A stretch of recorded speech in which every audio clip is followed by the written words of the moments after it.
Hello friends, welcome to my channel. तो इस video में हम चैप्टर 3 रसोई का परिचय इंट्रोडक्शन टू किचन इस चैप्टर के क्वेश्चन आंसर देखेंगे। क्वेश्चन आंसर देख लेते हैं।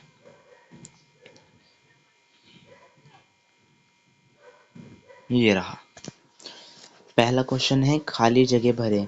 स्वच्छ और स्वादिष्ट भोजन तैयार करना डैश की मुख्य जिम्मेदारी होती है। तो ये जिम्मेदारी शेफ की होती है। फिर दूसरा क्वेश्चन है, ठंडे व्यंजन डैश अनुभाग में बनते हैं, गार्ड मैनेजर में बनते हैं। फिर है, निम्नलिखित शब्दों को परिभाषित कीजिए। विशेष रसोई। तो विशेष रसोई क्या होती है, उसका आंसर मैं आपको अभी दिखाता हूँ। ये रहा विशेष रसोई। यह रसोई खास व्यंजनों को पकाने के लिए होती है।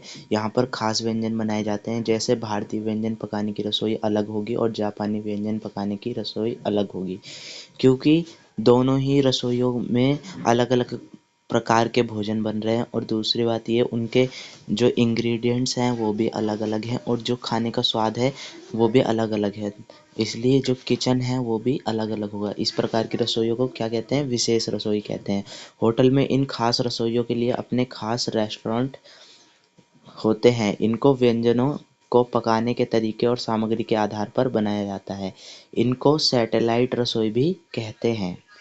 तो अगर एक नंबर के क्वेश्चन में पूछ सकता है, विशेष रसोई को क्या किस और नाम से जाना जाता है, तो सैटेलाइट रसोई के नाम से भी जाना जाता है। फिर अगला क्वेश्चन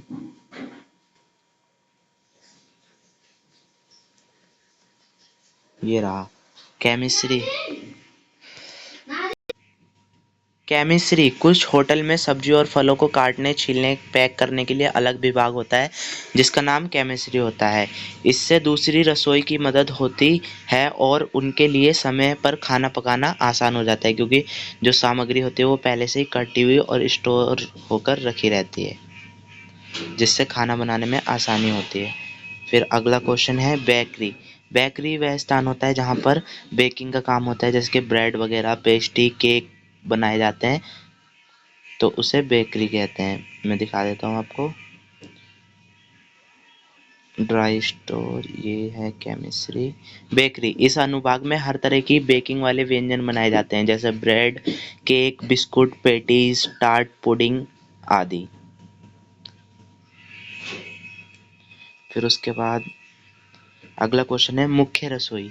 तो जो मुख्य रसोई होती है वो हर किचन से जुड़ी हुई होती है और ये 24 घंटे ओपन रहती है, 24 घंटे काम करती है। और मुख्य रसोई में जो शेफ होते हैं वो 3 शिफ्ट के अंदर काम करते हैं और यहाँ पर विभिन्न प्रकार के व्यंजन पकाए जाते हैं, नाश्ता और भारतीय भोजन, फास्ट फूड आदि, ये सब खाने पकाए जाते हैं। यहाँ पर सुबह का नाश्ता, दोपहर का भोजन, रात का भोजन सब तैयार किया जाता है। और ये कमरों से आने वाले ऑर्डरों को पूरा करती है। इसलिए इस रसोई में 3 शिफ्ट में शेफ काम करते हैं। तो ये मुख्य रसोई के कार्य हैं और मुख्य रसोई है।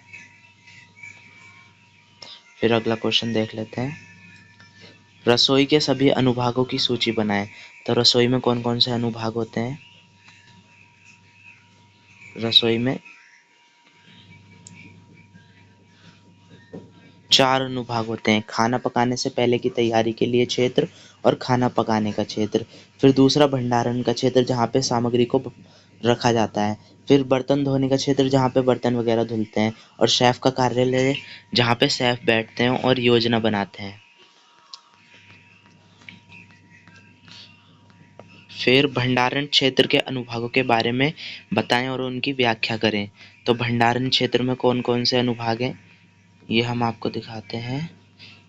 भंडारण क्षेत्र, देखो सबसे पहले इसमें ड्राई स्टोर। ये ऐसा कमरा होता है जिसमें सूखा सामान रखा जाता है, जैसे आटा, दाल, चावल। इनको रखने के लिए अलमारी या रैक होती हैं। इस जगह को ड्राई स्टोर कहते हैं। फिर एक आता है व्यावसायिक रेफ्रिजरेटर, जिसमें हम सामान रखते हैं, सॉसेस वगैरह रखते हैं। फिर एक होता है वॉक इन, एक बड़ा फ्रीज वाला कमरा जहाँ पे 4 डिग्री सेल्सियस तापमान रहता है, तो यहाँ पर सामान वगैरह रखते हैं। फिर आता है एक डीप फ्रीजर, इसके अंदर 0 डिग्री सेल्सियस तापमान रहता है और इसमें मांस और आइसक्रीम रखते हैं। रसोई में काम करने वाले व्यक्तियों का व्यवहार कैसा होना चाहिए? तो उनका व्यवहार विनम्र होना चाहिए, दूसरों के प्रति सम्मानजनक होना चाहिए और अपने कार्य को समय से वो पूरा कर सके, इस तरीके से उनका व्यवहार होना चाहिए और अच्छा व्यवहार होना चाहिए और इस तरीके से हमारा व्यवहार होना चाहिए ताकि हम रसोई में अच्छे से काम कर सकें। इस वीडियो में इतना ही। अगले वीडियो में हम चैप्टर 4 सुरक्षात्मक कपड़े और उनका रखरखाव इस चैप्टर के बारे में पढ़ेंगे।